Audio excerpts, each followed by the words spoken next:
Sejam bem-vindos ao canal Umbanda, falando de coração para corações. Sou a mãe Renata da Tenda de Umbanda Luz e Caridade. No vídeo de hoje a gente vai estar falando sobre o que são os obsessores. Eguns, quiumbas, zombeteiros, qual a diferença?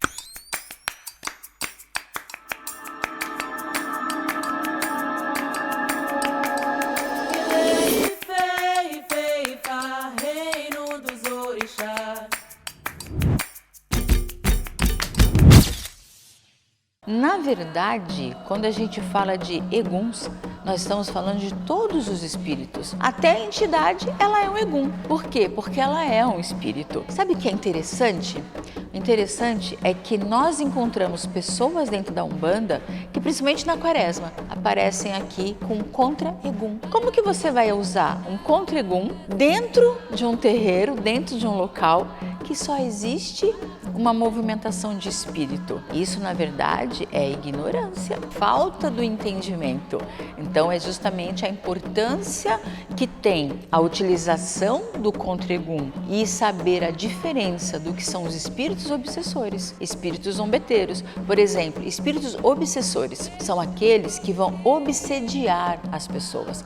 São pessoas que estão... Onde está a morada do obsessor? A morada do obsessor está em pessoa com baixa vibração.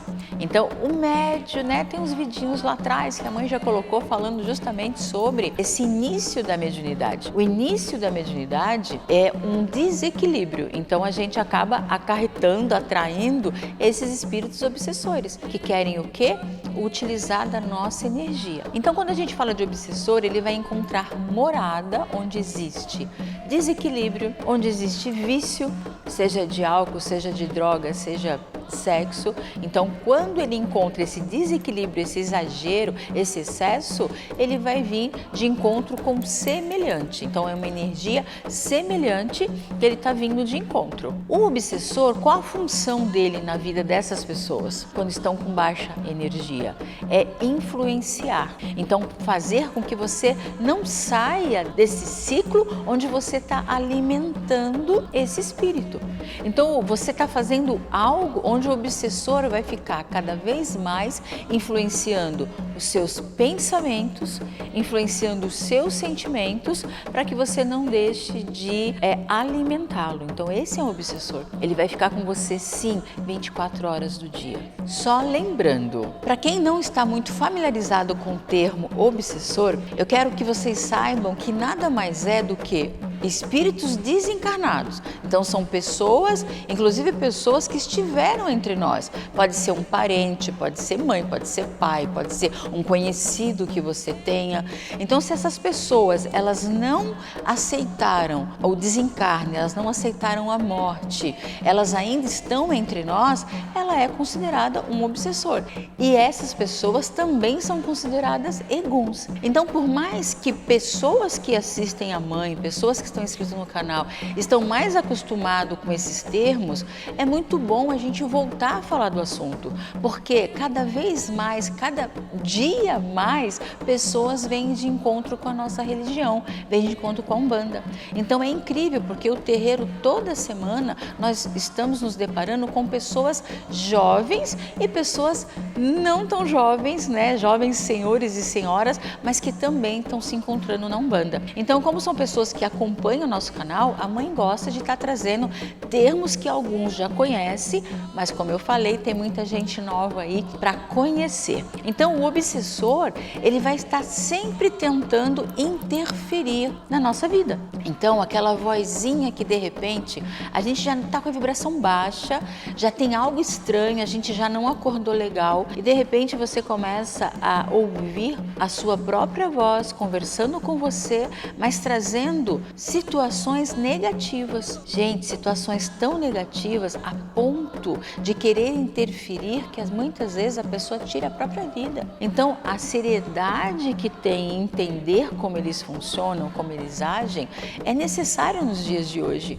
porque vocês já ouviram eu dizer, inclusive antes de começar os nossos trabalhos, que o mundo lá fora está pesado, está negativo. Então, se a gente não fizer um trabalho de elevação energética, nossa elevação vibracional, a gente vai acabar atraindo sim esses espíritos. E é muito sério, porque esses espíritos fazem coisas que muitas vezes a pessoa sã, na sua consciência, ela jamais faria. Nenhum pensamento ruim a esse ponto teria passado pela cabeça dela. Então, entender a interferência de um obsessor. Por exemplo, nós estamos em uma reunião de família. Isso acontece muito. Do nada, alguém se altera numa conversa aleatória, uma conversa ali familiar, um encontro familiar.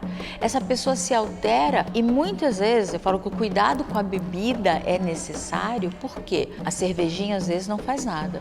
Mas quando a pessoa está obsediada e a pessoa utiliza de um destilado, um uísque, uma cachaça, dessa forma, o obsessor, ele consegue interferir, acoplar a energia da pessoa que está sendo obsediada e causar situações que muitas vezes não tem mais volta. Quantas coisas ruins nós estamos vendo e ouvindo, em reportagens das situações de coisas que acontecem lá fora. Familiares que muitas vezes são pessoas tranquilas, são pessoas que nem abriam tanto a boca, nunca discutiram e de repente essa pessoa comete um ato dentro da família irreversível. Agora, como esses espíritos desencarnados, eles podem vir até estar entre nós e utilizar da energia dessa bebida, interferir dos vícios, por exemplo. Na verdade, gente, eles não conseguem. O desespero desses espíritos é tanto justamente porque eles não conseguem sentir o gosto, eles não conseguem sentir o cheiro. Então eles ficam em cima da pessoa, obsediando a pessoa para que a pessoa beba cada vez mais e eles nos desesperam, na fissura de que eles vão conseguir sentir o gosto do vício. E por que esses espíritos ficam entre nós? Eles já desencarnaram, era para ter ido embora. Porque da mesma forma que nós temos o livre-arbítrio aqui encarnados, nós também temos o livre-arbítrio desencarnado. Então nós precisamos querer. A hora que a gente encontra aquele túnel, aquela luz, a hora que a gente encontra espíritos que vêm nos resgatar, a gente precisa querer ir. A gente precisa não estar preparado. Por quê? Porque nunca ninguém vai estar preparado. Nem a mãe Renata, gente. Por mais que eu vivo no mundo 3D, na mesma proporção que eu vivo no mundo encarnado, eu também converso muito com os desencarnados. Não tem como eu estar preparada nessa hora. Mas eu tenho a consciência de que eu sei que vai ser melhor para mim. Então, quando a gente busca essa consciência aqui fora, encarnados, é muito mais fácil a gente seguir no caminho da evolução. Mas aí vocês me perguntam, todos os espíritos são ruins? Eu digo que não. Muitas vezes o espírito, por exemplo, de um familiar, de um parente, não teve problema com vício, desencarnou, porém não conseguiu seguir em frente, porque existe o apego também, o apego familiar, o apego à casa, o apego à sua própria vida. Dessa forma, esse espírito ele vai querer estar entre nós, o que não é bom. Por quê? Porque quando se torna um espírito, eles vão necessitar da nossa energia, eles vão necessitar do nosso prana.